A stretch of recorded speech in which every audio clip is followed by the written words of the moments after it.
Wait తెలివైన బలంతో కొట్టాలి, బలమైన తెలివితో కొట్టాలి. డార్లింగ్ మీకు అర్జెంట్ పనులు లేవు కదా, వాళ్ళు అక్కడే కొట్టేసామండి. నీకు నా కెపాసిటీ తెలియక మళ్ళీ ఇంకో గ్యాంగ్ పంపి మళ్ళీ నేను వాళ్ళు కొట్టి ఎందుకు?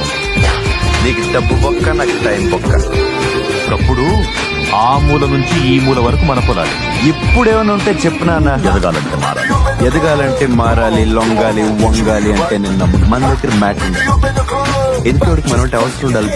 సింపుల్. నీకు గెలుపు గెస్ట్ లాంటిది, అప్పుడప్పుడు వస్తూ ఉంటుంది. నాకు ఫ్రెండ్ అండి, ఎప్పుడు పక్కనే ఉంటుంది. చూడాలి, నీకు నచ్చిన అమ్మాయికి ప్రేమిస్తానని చెప్పే హక్కు నీకెంత ఉందో, నువ్వు నచ్చకపోతే రిజెక్ట్ చేసే హక్కు వాళ్ళకి అంతే ఉంది. ఎందుకంటే ప్రేమ అనేది ఇద్దరు ఈక్వల్స్ మధ్య. ఒకప్పుడు ప్రేమ అంటే నాకు నచ్చడం అనుకున్నాను, ఎదుటి వాళ్ళకి నచ్చేలా మనల్ని మార్చుకోవడం అని తెలిసింది. అడ్జస్ట్ అయితే బాధపడతాం అనుకున్నాను, అసలు ప్రేమ ఉన్న చోట అడ్జస్ట్మెంట్లే ఉండవని తెలిసింది. Thanks darling.